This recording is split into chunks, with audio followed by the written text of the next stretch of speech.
What do you say to someone who just says it's all theatre, I'm not going to bother, what's the point? You know, you can say that and you can be passive and you can go, oh no, there's no point in doing this. But if you don't get involved and you don't take action, you're always going to get what you've always got.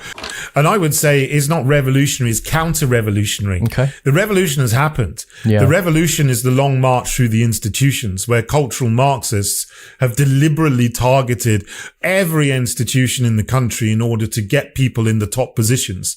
They can support you on absolutely everything else, but they see that pro-life bit on your manifesto, and for some reason they just divert completely.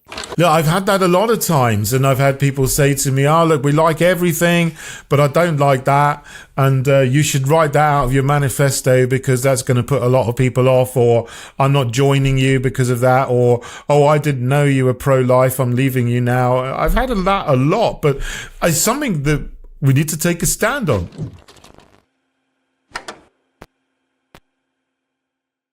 Hello friends, and welcome to the first episode of the brand new podcast, The State of It, with me, your host, Lewis Brackpool, talking all things politics, culture, and agendas. In this first episode, I welcome my friend David Kurten as my first guest. David is the leader of the Heritage Party in the United Kingdom, which advocates for free speech, traditional values, and national sovereignty, whilst incorporating Christian ideas within the party. David also hosts a show with the broadcaster TNT, or Today's News Talk, Monday through to Friday, that examines the current news, geopolitics, and culture, as well as conversations with guests who are, quote, fighting back against the system. You may also recognise David as a London Assembly member from 2016 through to 2021, who repeatedly questioned Sadiq Khan's administration of London, and his videos are still available online. In this episode, we discussed key topics of voting and why many people don't want to vote, particularly in general and local elections, on how Britain is a secular country where prior ONS data showed that 46.2% of the population identified as Christian in the year 2021, and finally on the topic of political transformation and what steps David would take to alter the current condition of Westminster and politics in the UK. I hope you enjoy the episode, and this podcast is available to watch on YouTube and Rumble, and to listen to on Spotify and Apple Podcasts. David Kurten, thank you so much for coming. How you doing? I'm doing great, thank you. No, it's really good to join you, Lewis, on your new venture. This is great. Fantastic. Do you know what? I figured out the other day, well, I say I figured out, I realised the other day that you have done so much in your life previous to coming into politics. I'm right in saying you were a teacher and you went around the world? That's right. Like, I was a teacher for nearly 20 years, and I first of all started in the UK, taught here for a few years. But actually, one of the very first jobs I did was I went to Botswana for 2 years. I taught there over millennium time, which was really great. And then I came back to the UK, taught in the UK for a few years.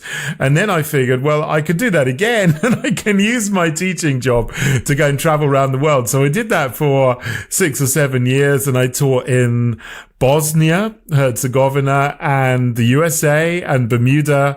And then I went back to teach in the school, for the school I worked in America. And I went around the world doing some demonstration lessons. So that was a lot of fun as well. So yeah, I taught for a long time, but I did teach abroad as well, which is wonderful. And that was science, right? Am I correct in saying that? Chemistry. So nice. I got my degree in chemistry from St Andrews. And yeah, I went into teaching. I guess I was quite idealistic when I was younger. I don't know if I'd do it again if I had the choice again. But yeah, I did that. So I taught chemistry mainly up to A level and IB diploma level when I was teaching. Fantastic. Do you miss it at all? Is that something that you miss now being in politics? You know, I don't miss it now. Look, I did my time. I had some really good times. There were some jobs I really, really enjoyed, especially the job I had in Bosnia. That was wonderful. This was probably a highlight for me. But and also sort of the going around the world doing demo lessons. That was also fantastic. But I'm very, very happy in politics and doing what I'm doing now. Obviously joining UKIP before the referendum back in the days when it was something, and got elected onto the London Assembly in 2016. Being on the London Assembly for 5 years, that was amazing to be able to do that and ask all the kind of questions that no one else would ask, which are still around, and you can still find them in various places. They could do the round still. And now, I'm still in politics. I've started the Heritage Party, so I'm running the Heritage Party. And just recently, I've started being a host on TNT, which is great. So I don't miss teaching, to be honest. I think I've done my time. And the thing is now the older I get, it's like the further away I am from that generation. So when you're younger, you've still got a lot of cultural things in common with people who were like 10 years age difference, but now there's like 35 years age difference. So I probably have got nothing in common culturally with some of the people I'd be teaching. So I wouldn't have a clue about any kind of cultural references. So I don't know. It's I'm very happy to have done it, but I think I've done my time. Were you a Christian as well during your time in teaching? As well, I became a Christian when I was 6, actually. Okay. So in my very young, naive, simple way. I mean, I'd never heard my family talk about God or Jesus or Christ or anything or Christianity, but it was taught to me at the school I went to, the local Church of England school, which at the time, this is back in the 70s, before wokery, thank goodness, they actually did teach you the Christian message in the Church of England school. So, I became a Christian when I was very young because I heard the message, the gospel. God made the world. I just thought in my simple way, someone must have made the world, and I'd done bad things. I'd done sin, and I needed to be forgiven for my sin. And you can repent of your sin, say sorry in childish language, say sorry to Jesus and, for going against what he wants. And then, you can be forgiven and get to know God, and God can bring you to life in your soul, if you like. So, I mean, that happened when I was very young. So, I don't have the kind of rebellious youth testimony where someone was like, went absolutely crazy in their 20s and then came back and they've got a heap of stuff that was wrong, but, and have got, a testimony like that. But, it's for everybody, however young, however old you are, whatever you've done, whatever you've not done. To be a Christian is wonderful because you know Jesus and you know that you're saved and you have eternal security and you know that you're in contact with God through the Holy Spirit, through the Holy Ghost. So God has been with me all my life. So that's fantastic. Amen. And I was going to say, did you ever used to get, because you were a science teacher, did you ever used to get because people or atheists or secularists like to say that Christianity and science doesn't mix. Did you ever get that type of thing? All the time. Yeah, absolutely. But, there were people, obviously in science, there were a lot of people who were atheistic and, just materialistic, who think that there's nothing outside what is in the material world. I mean, this comes, I guess, from, the sort of enlightenment, if you like, which I wonder if you could actually call an enlightenment, because it kind of takes people away from God quite a lot. But you get this opinion all over the place with people who are materialistic and would you sort of take the mick, they would make fun of me because I believed in God, because I was a Christian. I mean, that happened quite a lot, but, you learn to deal with it and you hold your own and, you have discussions about things and so on. But that was something that I did experience quite a lot, but I don't see any contradiction, between faith and science, not at all. I mean, it's, you see the beauty of the world. you see how incredibly intricate and perfect everything fits together. I mean, even down to the structure of the atom, obviously, as a chemist, but there's all of these forces and constants that if they were just a tiny little bit off, then the world would just be completely chaotic. We wouldn't have we wouldn't have existence as we do. The weak nuclear constant, the gravitational constant, all these other Planck's constant, all of these things. If they were tiny little bit, just a fraction of a percent away from where they are now, then we wouldn't have no material existence. The universe is perfect, and there's no question that there is intelligence behind it. So, that to me is something that cements my faith rather than, questions it. Regards to this episode, this is the first episode, of course, of The State of It. And I was going through some questions or some topics, if you will, to chat with you about. You're the leader, of course, of the Heritage Party. It's a conservative Christian party in the UK. And the main topic I wanted to touch on to start with is about voting. Now, we've had private discussions about voting, about a lot of people these days don't want to vote, and especially a lot of people within the quote unquote freedom movement, if we're going to call it that. And I know this is YouGov, so take this with a pinch of salt, but this was a poll that was released couple of years ago, saying nearly 40% of people aged 18 to 24 said their vote was not important to the general election results, and that was 2019, compared to less than a quarter of people of over 65. After the election in 2019, people aged 18 to 24 were much more likely to say their vote was irrelevant at 37%, compared to the national average of 29%. Before they had voted, their pessimism was roughly in line with the wider population. A quarter then believed they did not influence the outcome. So I guess we could start with, why do you think people nowadays, why do you think they feel like they can't make any difference with their vote? As a political party leader, what's your take? Well, I think there's two reasons. The first reason is the voting system in the UK is the first past the post system. So half the seats, maybe more than half the seats, have not had a change in MP for 100 years. And they get the same party again and again and again. There are safe Tory seats and there are safe Labour seats. And if you live in one of them, the demographics are such that it's very, very difficult to change who's going to be in the seat. I mean, you can vote against the Tory candidate if you live in leafy Hampshire or whatever. But the chances of you getting someone different are very, very slim. If you live in a swing seat, and about a third of them are swing seats, then your vote counts a lot more, and your vote can actually make a difference. I mean, there was one time, in the distant past for me, I lived had the constituency of Hampstead and Kilburn. And when I lived there in the election, I think the Labour won, but only by about 40 or less than 40 votes, fewer than 40 votes. So if you live in a constituency like that, then your vote does count very much because there's only a tiny margin between the two candidates. But if you're in a constituency where there's 10,000 votes between the first and the second, and that's always the pattern, election after election, you might feel like your vote doesn't count that much.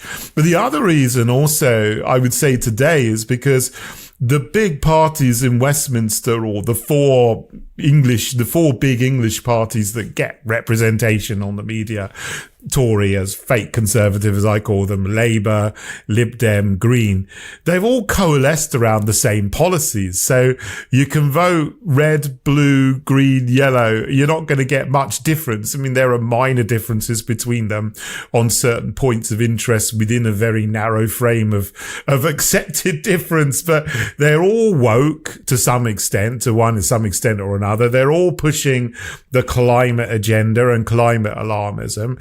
They're all for mass immigration. I mean, the fake conservatives say they're not, but then look at the practice of what they've done over the last 14 years. I mean, there's more mass immigration now than under Labour, and they say that they're going to cut it. So, you know, they say one thing, but they do another. They're all for war, ramping up and escalating war in Ukraine, war in the Middle East, war in Yemen.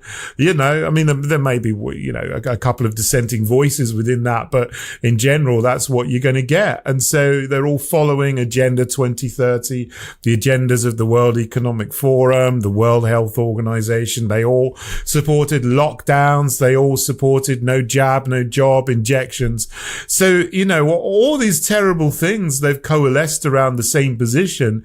And it's a position which is against the wishes and the best interests of ordinary people. So if that's the only choice on the ballot paper, then it's not surprising that people find or feel that they've got no real choice. And increasingly, you know, people identify the two biggest parties, Tory, Labour. I mean, so many people say, I hate Labour, I hate the Tories, I don't like either of them, I'm not going to vote for any of them ever again.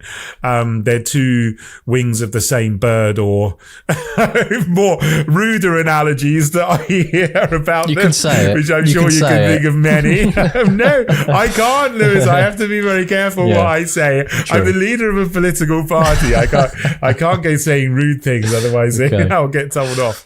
But you know what I mean. But so that's the situation. And, you know, I think those are two reasons why people feel that they don't have much of a choice, because there isn't much of a choice. And even if there were, I mean, I think there should be proportional representation. We can get on that onto that in a minute. But, you know, what I'm trying to do is create a party and build a party, the Heritage Party, which has real good common sense principles, essentially, which everyone thought was common sense 20 or 30 years ago, which you don't have represented by any of the main or bigger or older or established or legacy parties, whatever you like to call them, in Westminster. I mean, we're a challenger party, and we are going to make a good challenge to this. And I hope, you know, we will flip things, and the challenger party, you know, the Heritage Party, will become the main party or one of the main parties at some point in the future. So what would you say then to someone who is hesitant about voting, let's say in the locals or the general election coming up, and they said, what's the point? What's the point of me going out to vote? It will still be Labour, Con, or, you know, Liberal Democrats, God forbid. You know, what do you say to someone who just says it's all theatre, I'm not going to bother, what's the point? Because we've seen a lot of it. What would you say directly to them?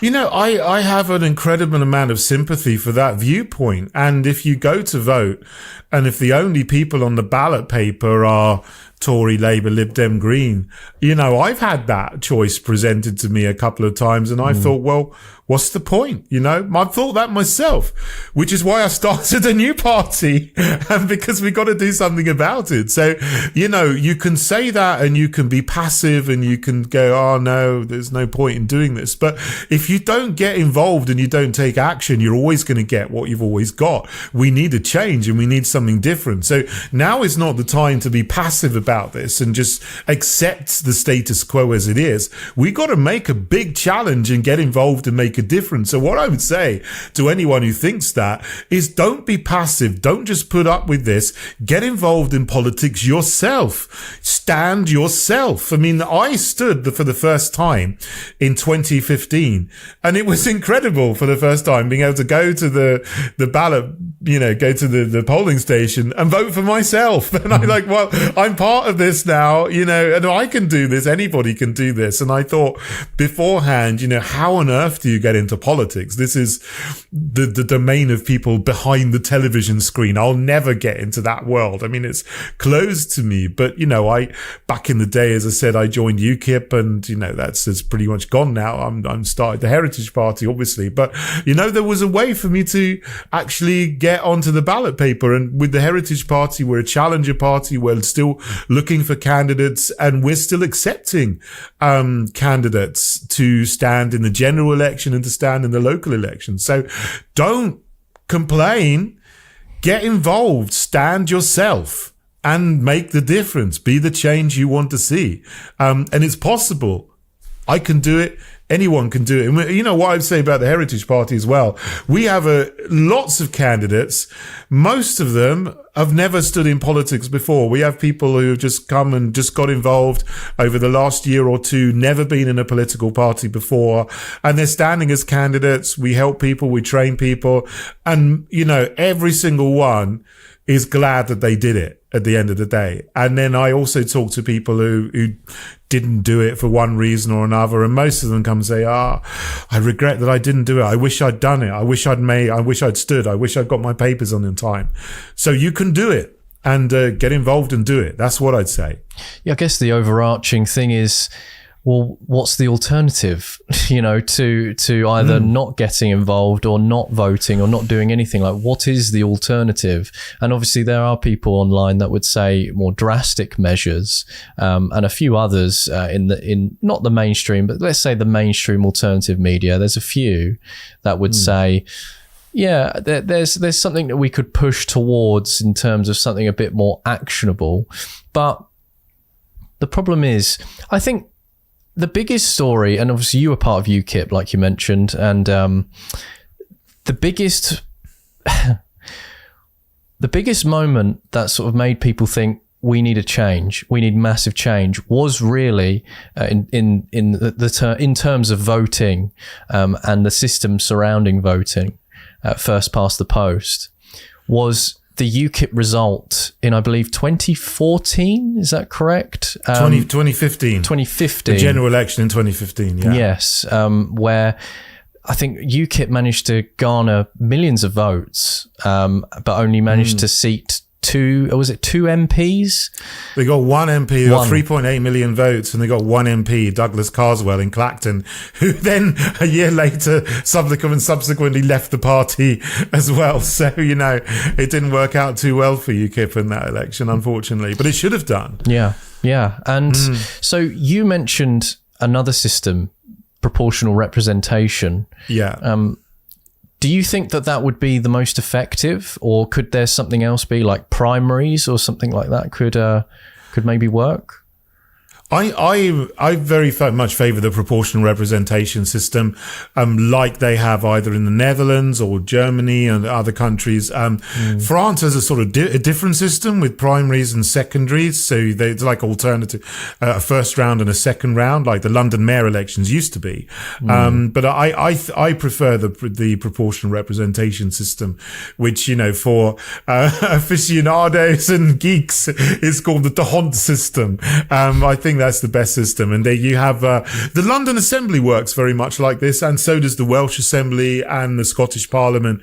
You have half the votes, or around half the votes, are for big constituencies, but then you have half the votes are completely proportional, and you get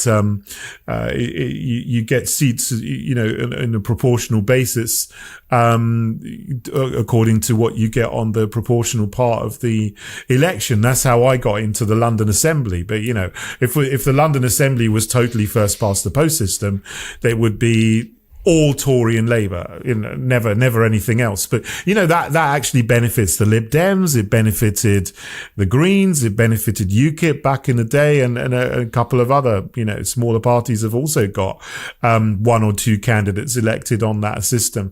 I think that's what we need in Westminster, because, you know, people are fed up of the two parties, or four parties, if you like, and want to vote for alternatives. And it really is wrong if you have nearly 4 million people voting, and on a proportional system, you know, in 2015, UKIP would have got something like between 80 and 90 seats if it had been fair and proportional, but they only got one because they only got a majority of the votes in one constituency.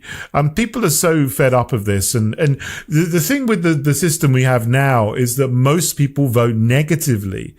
They don't like the Tories, but they vote Tory to keep Labour out, or they don't like Labour, but they vote Labour to keep the Tory out. So they're voting to keep out somebody they don't like rather than voting for someone that they really do like. So if you change the system so people could vote positively for people that they really do like, you would get vastly different results. And they're, like in Germany, you now have the AfD, which is a similar party to the Heritage Party, socially conservative, against war, against lockdowns, and so on, against wokery.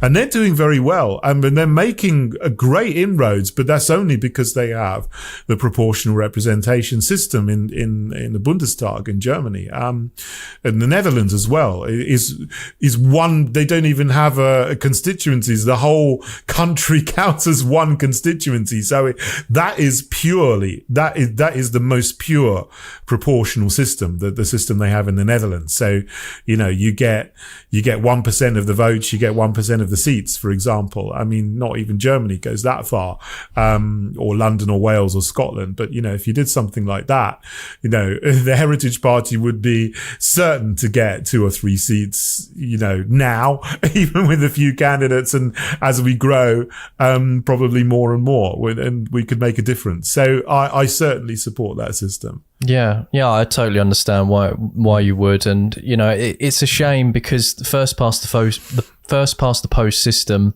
really does shaft the smaller parties that are trying to come up within politics and make change, such as yourself. It's interesting. I didn't know that the London Assembly was like that, and that actually makes total sense now, because I know someone now who's running for mayor, and it's usually that I've seen that some of the people that may support this particular candidate probably aren't into the whole voting or aren't into the whole voting system. So that makes total sense for me, actually, understanding that now.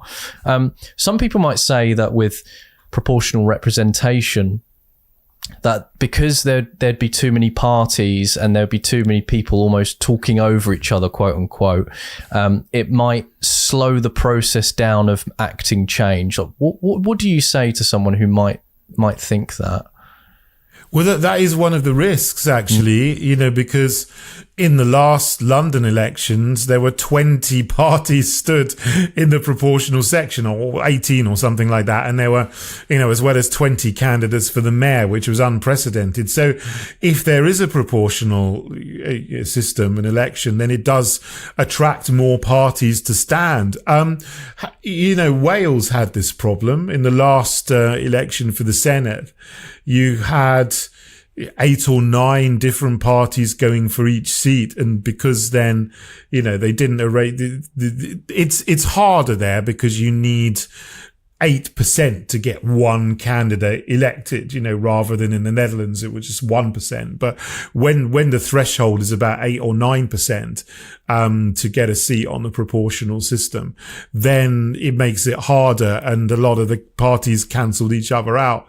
So you need also quite a low threshold, right, to be able to get a seat, 2% or 1%. But, I think in London it's set at 5%. In Scotland it's set at 5%, which still, is detrimental to small challenger parties as they're growing. You need to be, quite a certain size, even then, in order to get people elected. But it does make it, at least there is a chance of some kind of change. Yeah.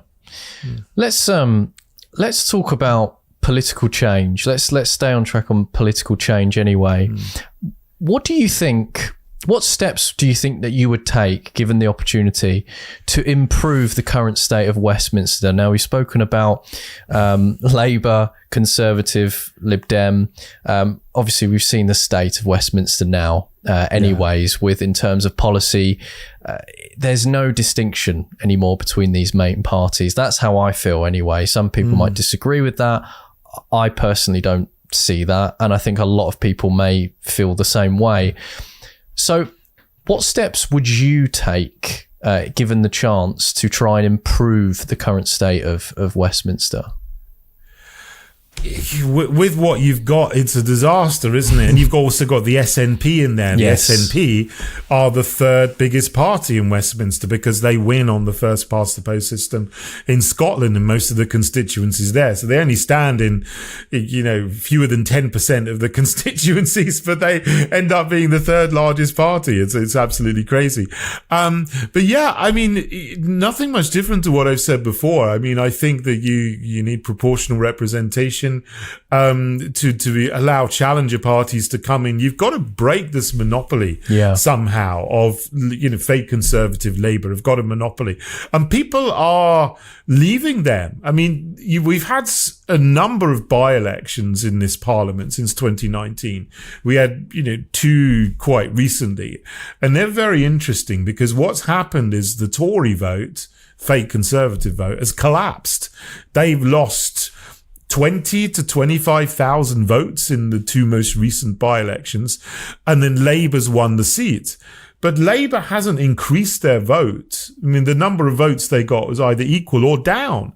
So Labour's vote is going down, but the Tories' vote is going down even more.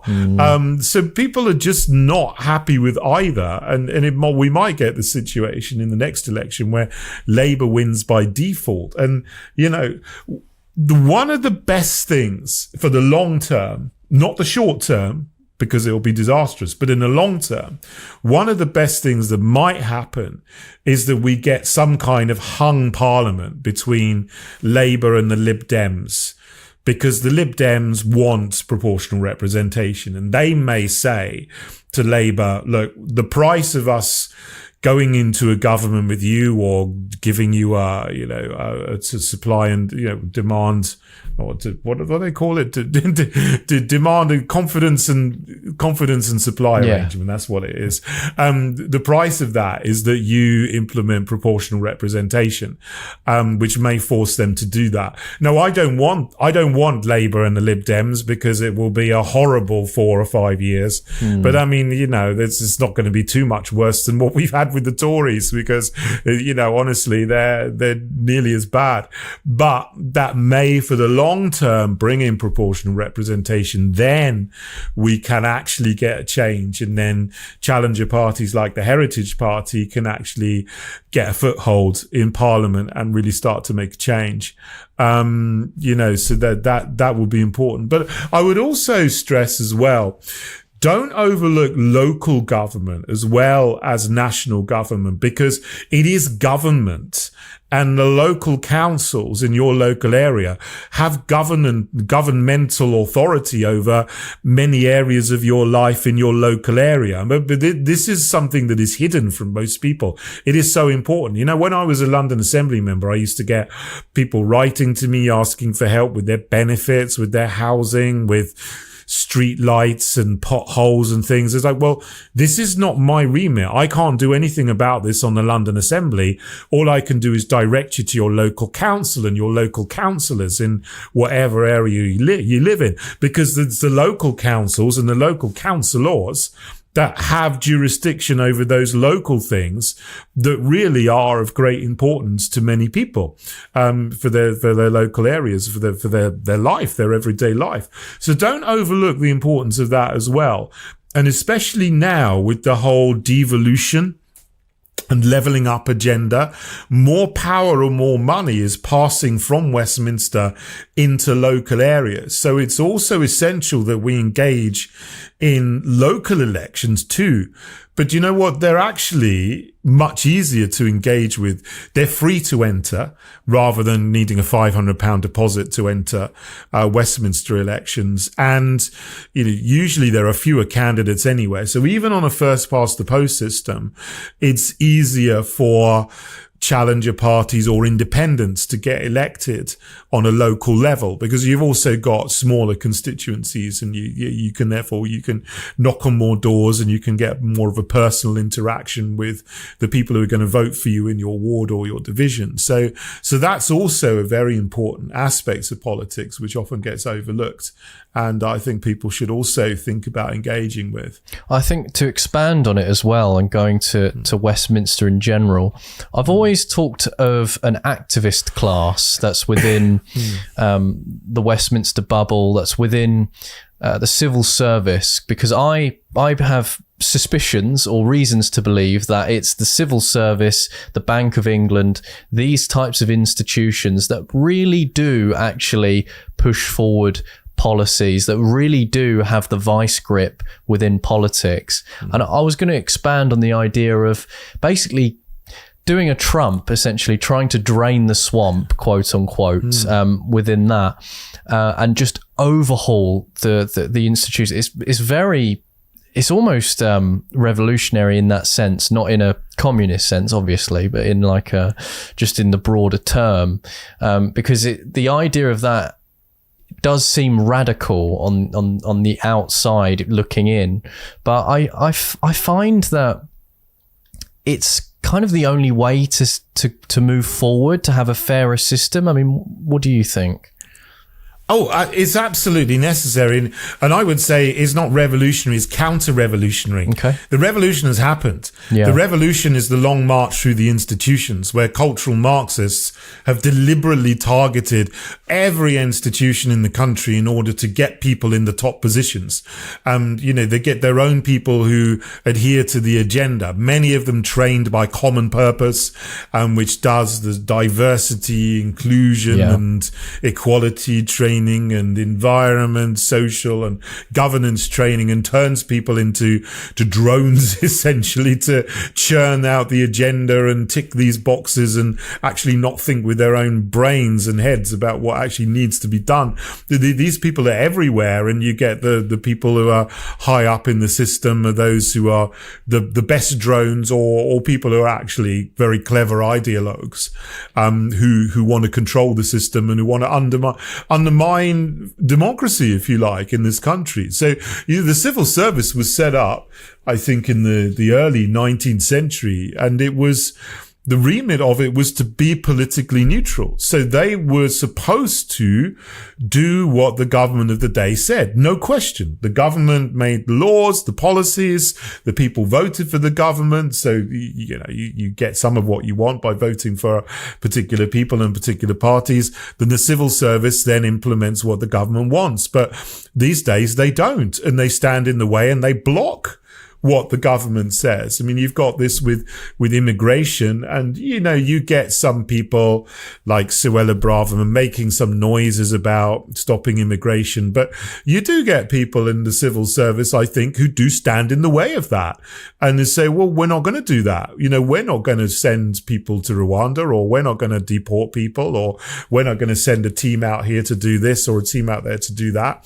And when you have people getting into the civil service, for example, in the Home Office, wanting more immigration, oftentimes because they are from migrant groups themselves, they get positions as like people assessing other migrants, and then of course they let them in and approve their applications. Yeah. This is what happens. And then you get the education department. You walk into the education department in Westminster, and there's like massive rainbows draped down from the ceiling. So of course they're pushing the LGBTQQ whatever agenda on schools. It's very obvious. And there's people who have got into that department, worked their way up into the high positions there, and in the regulatory body Ofsted, and then, with the media as well, you've got the people in Ofcom who are pushing for restrictions on free speech. And a lot of them, they get into these positions, and then they also lobby government through the select committees and through the consultations. And, they even draft laws. They draft the legislation that they give to the government to lay before Parliament, and then the MPs just do what they're told. They say, "Oh, we're whipping you this way. You go through that way," and you say "aye," and then they all do that, and that's what happens. But there's one thing that would be good to do, is also, as well as civil service, the civil servants and so on, and these institutions being part of the problem, you've also got NGOs. Yes. And they're a big part of the problem, because there are tens of thousands of NGOs on a national level and on a local level. They get money from the government, And then they use that money to lobby the government to push for more of this diversity agenda, more wokery, more climate alarmism. And then, they also draft laws and lobby the government and respond to consultations as well. I think NGOs should not receive any money from the government, and they shouldn't be allowed to lobby the government for anything. If they receive money, then they shouldn't be allowed to lobby the government or respond to consultations. And that would cut out a lot of the rot of what's called the third sector that's built up, which is NGOs and then people infiltrating the institutions and perverting and inverting their values. This has gone on for a long, long time. It's been a conscious, deliberate effort to do this. And, this has actually been happening for decades. And, I hope that someone can get a broom and clean it up in a few months. But, I wonder, it might be a bit of a tough job, but that needs to happen and we need to recognize it. Have I just heard a brand new Heritage Party policy then? Of regulation to NGOs. Have I just heard that? I think it's already in our manifesto. Great. I think it's, I can't remember which section it is, but it's already there that, NGOs should not be allowed to lobby government and, should not receive money from government. Yeah. Cause that's, part of the problem of, free and fair government and democracy. Yeah. Fantastic. Well, that's I hadn't seen that personally. I mostly focus on your family values policies and things like that. And the number one thing that I see that you get flack for as well, when people either try to join or try to support, is your pro-life section. I think a lot of people get a bit uppity about that. Did you want to go into that on why people, for some reason, have just, I don't know, they can support you on absolutely everything else, but they see that pro-life bit on your manifesto, and for some reason they just divert completely. No, I've had that a lot of times, and I've had people say to me, look, we like everything, but I don't like that. And you should write that out of your manifesto because that's going to put a lot of people off, or I'm not joining you because of that, or, I didn't know you were pro-life, I'm leaving you now. I've had that a lot, but it's something that we need to take a stand on. I mean, we are a socially conservative party. We're not specifically a Christian party, but we use Christian values. Obviously, our heritage is a Christian heritage. And one of the most horrible, terrible things in this country is the huge number of abortions that happen. I really don't think people realize 1 in 4 pregnancies today ends in an abortion. 230,000 unborn children in the UK are killed every year. Since 1967, when it was decriminalized, and it was supposed to be just for a few hundred a year, it's gone up and up and up. And now there's over 10 million children have been killed through abortion. And this is nearly a double Holocaust. Someone might say that I'm anti-Semitic for saying that, but no, it is, because these are real human beings who have been killed. 10 million or more. It's getting on for 12 million. So this is what it is. And we need to stand up for the most vulnerable human beings. The most dangerous place to be a human being in the UK is in your mother's womb, because you've got a 1 in 4 chance of being killed. And it's a horror, and it's wrong, and it's, it shouldn't be happening. We need to stand up for all life, whether, the children are born or they've been unborn. So, I've actually strengthened the wording on this since I first wrote the manifesto. It was when I first wrote the manifesto, it was maybe, a little bit wishy-washy. It wasn't actually, definite in what our policy was. But now I say, the manifesto, the policy position is to repeal the 1967 Abortion Act and to repeal Section 9 of the Northern Ireland Act, which makes abortion legal in Northern Ireland against the wishes of the people of Northern Ireland, up to birth. in some circumstances. It's even worse than England, Scotland and Wales. So apart from the situation where the mother's life is in danger, because in that case, you're acting to save a life, whereas in every other case, you're acting to kill a life. And, there's a lot of people in the country who are pro-life, but they don't get a voice. If you listen to the mainstream, fake stream media, you would think that everybody, is in favor of abortion. They call it pro-choice to kill babies. I don't get that, but, they say that, and they deride anybody who is against abortion, and will either put you down or smear you in whatever way they possibly can. But there's tens of millions of people who are pro-life in the UK, and I am very happy to give those people a party to vote for. We are unashamedly, unequivocally pro-life, and we will always stay that way, regardless of what anyone says or thinks. What I found interesting is the rising number of the amount of Christians that are pro-life as well, which I think is a complete oxymoron. I've never understood it. Have you seen this?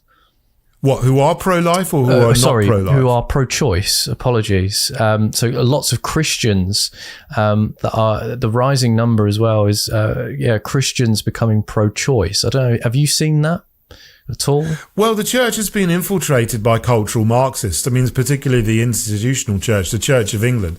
I mean, you can go to Church of England churches in London or, other places, and you'll see rainbows everywhere. You'll see them blessing transgender marriages. You'll see them seeking to give reparations for slavery in the 18th century. So it's not surprising that these kind of people take on all of the woke agenda, all of the everything that's happened since the 60s, and that includes abortion. But I think what's missing from these kind of churches is any understanding of the Bible, any understanding of sin and repentance and what's right and wrong. They don't talk about what's right and wrong. They talk about these vague situational ethics and social justice, which completely leaves out any kind of teaching from the Bible and any kind of Christian orthodoxy. So, yeah, it isn't surprising that there are some people who's, may call themselves Christians who go to this church and may genuinely think they are. But I would say you really need to think about, what actually is Christianity. Are you saved? Is your soul saved? Do you have a relationship with Jesus Christ? Are you following the teachings of the Bible? Because if you're not, you're actually a Marxist. You're not a Christian. And if you think you're a Christian, you need to make sure you're a Christian and you haven't gone to some kind of church that's deceived you and is giving you something else. Because if someone says I'm a Christian and I'm also pro-life and I'm pro-abortion and I'm pro-trans, for example, I mean, there's something wrong. And something's gone wrong somewhere. So those people need to, sit down with their Bible and work out what's right. This moves on to my last topic, and that's about how we live in secular Britain now. Of course, the Telegraph reported in 2022 that Christians account for less than half of England and Wales's population for the first time in census history. Government figures reveal that the official national statistics results show that 46.2% of the population, that's 27.5 million people, described themselves as Christian in 2021. And of course, I'm sure within that population of Christians, which ones are actually Christians within the Christian population that follow the word. And it says this marks a 13.1 percentage point decrease from 59.3%. So that's 33.3 million people in 2011. So I guess the question is, what do you think is the cause of this rapid decline and rapid decline of not just Christian, I think it's just theology or religion in general in Britain, and the rise of secularism? What do you think is the cause of this? Well, it's a tragedy, but it's a whole generation. It's a generational change, isn't it? With 10 years between the census, 2011 and 2021, you've got the older generation, the oldest 10 years, I mean, you know, have passed on, and then you've got a younger generation come in. You've got, you know, whatever, I don't know, 6-7 million people who are younger coming in, becoming adults, becoming young adults, and they're not schooled or educated in faith. I mean, the education in faith, in, you know, religious education, Christian religious education hardly exists anymore in schools. It's all complete wokery. And this is, you know, a deliberate, happening that's, you know, obviously from cultural Marxists who want to, you know, Marx in the Communist Manifesto wants to abolish Christianity as well as property and the family and the nation. So, I mean, it's not surprising that people who adhere to those things have got into positions of power in the educational system would try to divert young people away from Christianity. But generation after generation have, you know, got less and less knowledge of God and the Bible, less and less people perhaps are genuinely know God. And the tragedy is this is feeding through to the younger generation as well. But, you know, I do see hope in this because I see young people are looking for something and are really hungry for something, you know, for what is real, because we live in a world of complete fakery now and wokery. And a lot of young people are totally fed up of the diversity agenda and the degeneracy, the adult sexualization and that agenda that's been pushed on them, and are looking for something good and pure and holy, I would say again. So even though the figures look bad, you know, fewer than half of people in England and Wales identify as Christian, probably much more in Northern Ireland. Well, even in Northern Ireland, that figure's going down as younger people particularly sort of become more secular and say, well, I don't identify with any faith. I haven't got any faith. People are looking for something. And, you know, in the darkest hours before the dawn, if you like. And, you know, I really hope that there is some move back to faith, which we are seeing in many countries. You know, Russia, for example. I mean, yeah. I've spoken to, you know, commentators from Russia, and they say, it is incredibly surprising now that young people, and, you know, especially in Russia, returning back to Christianity, to their Christian roots. And it's like, this was a kind of secular commentator, couldn't understand it, but she said it's happening. So when, you know, there's such horrible things happening in our country, you know, around the West. I mean, it's been our culture's been decimated, our society's being decimated. There's fear and, you know, it's been pulled apart everywhere. Maybe this is when people will start to seek out the faith of their forefathers once again. So, you know, maybe when the next census comes around, we'll see an increase again, which will be wonderful. I hope so. Yeah, I've noticed this has happened in Poland too. It's another country, of course, in the East that is embracing Christianity with such open arms, which is fascinating. Of course, I believe that they've had an election recently, and that could change with their government. I think there's I don't know if it's related to the government at all, and why so many people from Poland have turned to Christ or to Christianity in their respects. I think I'm trying to figure out what could potentially have caused more secularism.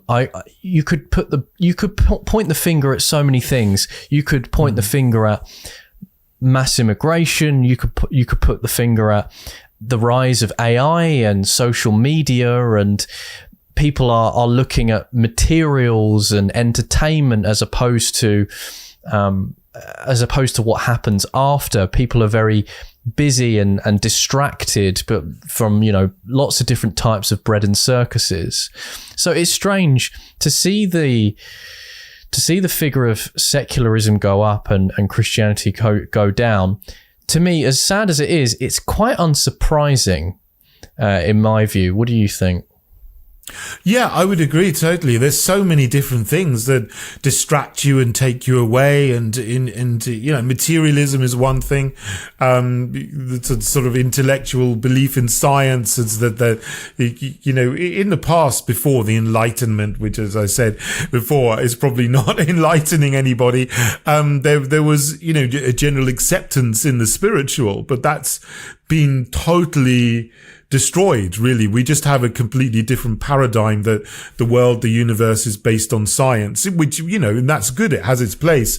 But the place for the spiritual, for anything, mystical, whatever, I don't know, maybe that's not the right word to use, but the spiritual is gone, from many people's lives. They just believe in what's material. And you have, obviously computers and smartphones, all of this technology now, which people didn't have 20 years ago. This is really new technology. We don't know really the long-term effects of how it's going to affect the human brain, human society, but you've got people now engaged with technology all the time. Yeah, and that gives you a different understanding of the world, a different understanding of the universe, than what you had. I grew up without computers, which is, I'm probably the last generation to grow up without actually knowing what it's like to not have computers and just have like a football to play with.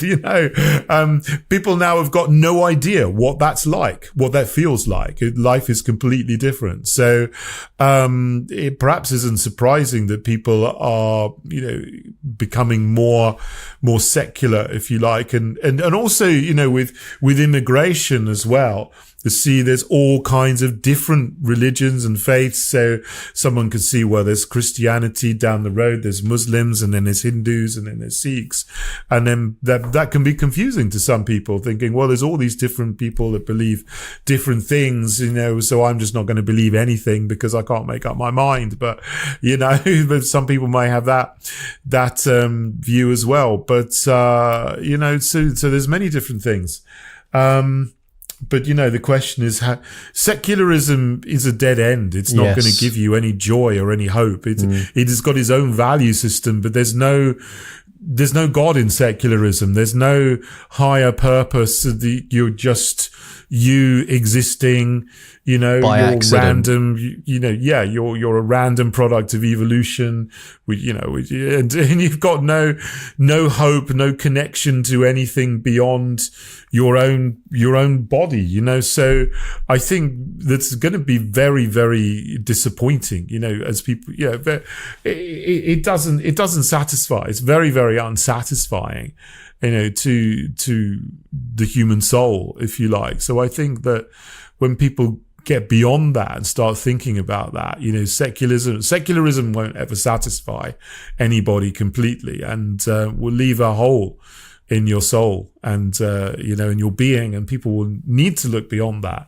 And Jesus is there for when people do. Absolutely. And growing up as someone, growing up around secularism, I knew no Christian friends at all. I think I knew one guy who, weirdly thinking about it, he was very much like the science guy of the class, and he turned to Christianity, and we all thought it was weird. But now, when I was 20, I think I came to Christianity or started looking into it was around sort of 28. I want to say, I think 27, 28. So very, very late, and growing up, never been to church, never done anything to do with Christianity, never once looked at the Bible properly anyway, So what you're saying there about secularism is so bang on, because suddenly now you've been given this purpose. Suddenly now you've realized, actually, I was wrong, and I was so wrong growing up. The way I used to speak about Christianity, Jesus Christ, all of that, I was terrible, really bad. Well, I was an ex-communist anyway, so obviously I'm going to be terrible if that's the case. But it's sad to see secularism, but to me it's very unsurprising. Like I said, Yeah, absolutely. And, I think Western Europe is the most secular place on earth. Everywhere else is, is full of faith. Yeah. And we think, well, the Western Europe is the heart of Christianity. It's not anymore. No. Look at Africa, Iran, China, Korea, South America. The church is booming there. Christianity is absolutely booming in those places. And in the West, particularly Western Europe, is very, very dark because we got this secularism. And actually, you can think that this is normal, but we're really an aberration to most of the rest of the world. And, we need to catch up and reconnect with our spiritual roots again. Otherwise, we're going to be left behind spiritually, as well as many other areas and many other aspects. David, I could sit and just talk with you about any subject really, but especially Christianity all day. Obviously, we've been going to church and attending worship for quite some time now, so it's an absolute pleasure. But David, to wrap it up, where can the viewers find you, and where can we start watching more of your content? Yeah. Okay. Well, I'm on X, as it is, Twitter X, at David Kurten. I've also got my YouTube channel. Just look up David Kurten. You can find me. I post most of the videos that I'm making every day. I've got a daily show on TNT, which you can watch on tntradio.live as well. But I post most of the clips from that on X and on YouTube too. And if you're interested in the Heritage Party and getting involved in politics, which I really would recommend, because you need to do that to make the change and to be able to vote for yourself if no one else. You can look at our manifesto and find out more at heritageparty.org. You can join there. You can read our manifesto. You can subscribe to our newsletter, and you can also apply to be a candidate as well. So heritageparty.org. I'd recommend having a look. David Kurten, thank you so much.